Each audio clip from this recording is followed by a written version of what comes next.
Hey guys, welcome to today's video. We're going to be going over Tua Tagovailoa's performance against the New York Jets a few days ago. And we're going to be breaking down what he did in that game that I thought, showed a lot of promise for him moving forward. I thought he had a pretty good game other than an interception. We're going to be diving through that and breaking that all down in today's film session on his game. Before we get started though, please drop a quick like and a sub on today's video. That would really help my channel grow. I'd really appreciate that. With that said, let's dive right into the video and I hope you enjoy.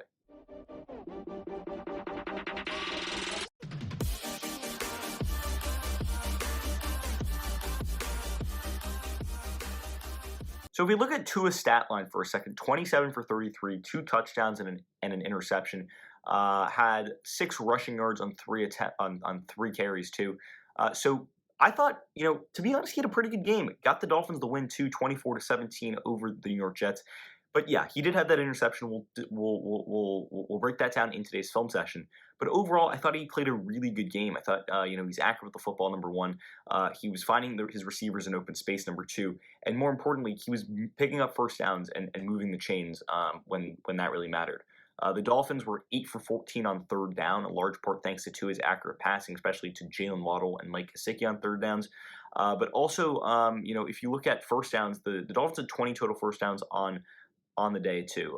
So they were moving the football pretty well, and that was thanks to Tua. I thought he was pretty accurate, and we'll break all of his performance down in today's film session. So let's dive right into it. So this is the first play I want to show you, and I think something that Tua did really well against the Jets, and something that he does well in general, is getting the ball out of his hands quickly and making the right decisions when he gets the ball out of his hands quickly, especially in play action plays or run designed or run option plays. So this is going to be a run option play where it's either Gaskin running the ball here, or Tua taking the snap and throwing it out to one of these options over here.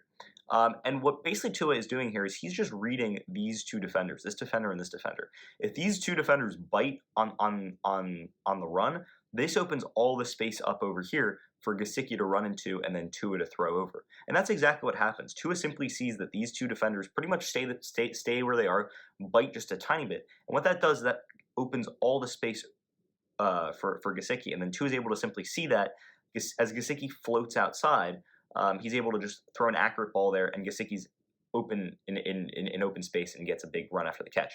But what I love here is this is an accurate ball. This is a ball that's thrown on the money, exactly in stride for Gesicki, and allows him to go after that catch and keep running for a big game. And this was a pretty big play on the first drive, establishing some momentum for this Dolphins offense. And they ended up scoring on this opening drive, and this was a big reason why. Tua getting the ball out of his hands quickly, making the right decisions, and I also really like when Tua rolls out to his left. He's really accurate when he does that, really efficient, and if you look at how he's played while he's been rolling out so far in his career, it's really, really good, something he does really well. So good timing here, good decision-making, good accuracy, but he's reading the defense really well, and he's making the right decisions.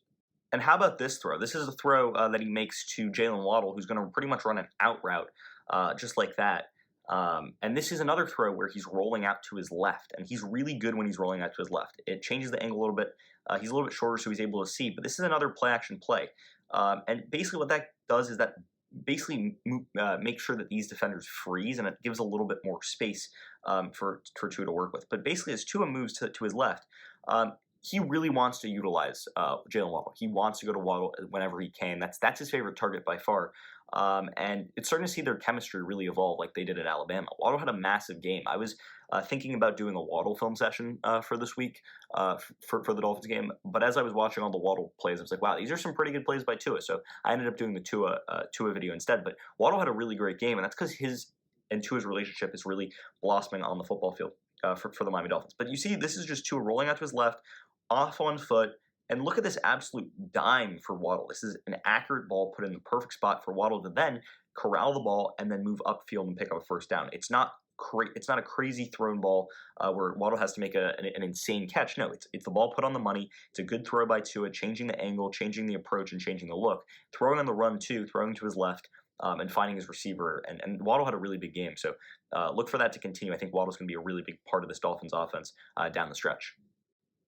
And this was by far Tua's best throw of the day. This was the big touchdown to Mack Hollins. This is actually Tua's biggest throw of his career, furthest throw of his career, 65 yards for the touchdown. This is going to be nothing more than Mack Hollins running a go route. More like kind of a wheel route, kind of waits for waits a little bit to get to the outside a little bit and then bursts upfield. But nonetheless, this is more or less botched coverage by the Jets, as their safeties and their corners pretty much lack communication in this situation. And what Tua does here is really, really smart. First, he wants to just check out the middle of the field. He's looking over here, he's looking towards that Hollins area over there. But look, as the pressure collapses, right, the pressure's collapsing, Tua does a really good job stepping up in the pocket. And remember, Tua's coming off an injury a few weeks ago, fractured finger, didn't start the Ravens game last week, and ended up coming off the bench in relief, and still won that game. So obviously Tua, dealing maybe with some discomfort in that throwing finger. But look how he steps up out of the pocket, takes a massive step, and just flings an absolute dart to Mack Hollins, perfectly thrown ball towards the outside, away from any defender. Mack Hollins has beaten his man, beaten the coverage completely. But this is an absolute dime and allows Hollins to keep running after and gets in for a touchdown, especially not a super fast receiver like Mack Hollins, but he's a receiver who can make plays downfield. He made a big play against the Raiders in that game, crazy game last year, where Fitzpatrick ended up having that crazy throw to Mack Hollins. But this is just a really good throw by Tua. Once showing again that he doesn't have a noodle arm. He can throw the ball down the field with accuracy, with power, as he does here. Just look how he steps up, flings that ball. He doesn't really even able to set himself, kind of just takes a step and just flings one. And look at that beautiful spiral. That ball is an absolutely well thrown, perfect spot, and Hollins is able to go in there for a catch. But I really like that pocket awareness and pocket poise for Tua to step up in the pocket, realize the pressure, and then fling an absolute dart downfield for a touchdown. And this is a throw right here where I'm like, Tua is in total command of this offense. Look at the game situation. It's a tie game, late third quarter, 3rd and 7. And this is going to be simply Jalen Waddle out route, trying to pick up the first down. That's exactly what Tua is able to do here. As Tua drops back, right, the pressure is going to kind of get to him a little bit. Pressure comes, but Tua simply, this is all timing and all chemistry between Tua and Waddle. And look at how this ball is thrown. Sometimes when Tua throws that ball to that left side of the field, it looks a little bit awkward just because he's a lefty. But this is a really well-thrown ball. You can see it perfectly to the outside, away from the defender. Waddle does a really good job utilizing his body to ward off the defender here. As that throw is thrown to the outside, Waddle's able to corral it, put 2 feet in bounds, and pick up the first down. Not only is this a really good throw, this is a tight window throw, tight coverage throw. He's throwing his receiver open. It's something that he did not do last year. That's something that you're seeing the progression of Tua as we get into year 2 of Tua. But this is just a confident throw. This is a throw that's all about timing and shows that chemistry that Tua and Waddle really have. It's going to be really big for this Dolphins offense the next few years. And this actually might be one of the best throws from Tua in this game. It's not really a big throw. It's just a touchdown to Myles Gaskin. It's a short touchdown catch. But this is actually this is just one of those throws where it's like he knows what he's doing here. He's a really great feel for the game, and I've always said that about Tua. He just knows what he's doing. So as the pressure comes, I mean, his original instinct is to try to get it to Durham Smythe over here, and then he also has some options over here to the bottom of his screen. So he starts off by looking this way, doesn't really see anything open up. Goes to a second progression over here in a second place where he can go with the football, and these two guys can't really go with the football over there, and simply just, as the pressure comes and the pocket collapses, just checks it down to Myles Gaskin, and Gaskin's able to get it in for a touchdown. This is just a really good read by Tua, realizing, okay, one, his first progression wasn't there, so he can't go there. Looks over here, he's like, nope, simply just checks it down on 3rd and goal to his running back, who gets it in for the touchdown. That's a veteran move from Tua, realizing what the defense is giving him and allowing, and just taking what the defense is giving him and allowing to use his skill of his receivers, and in this case his running back, to get the job done. It's a really nice read and really nice throw by Tua. Not going with his first progression, realizing that's not good there. Not going with his second progression because that wasn't open either, but going with the running back in Myles Gaskin.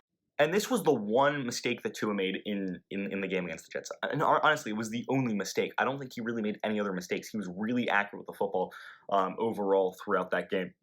And I thought, he did a really good job. Obviously, 273 passing yards, 27 for 33, 2 touchdowns, and just the interception. This was his mistake, and this is just simply a badly thrown ball.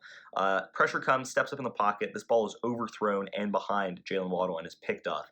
And that's probably not the best angle, but this is probably a better angle. So this receiver here, this is going to be Jalen Waddle.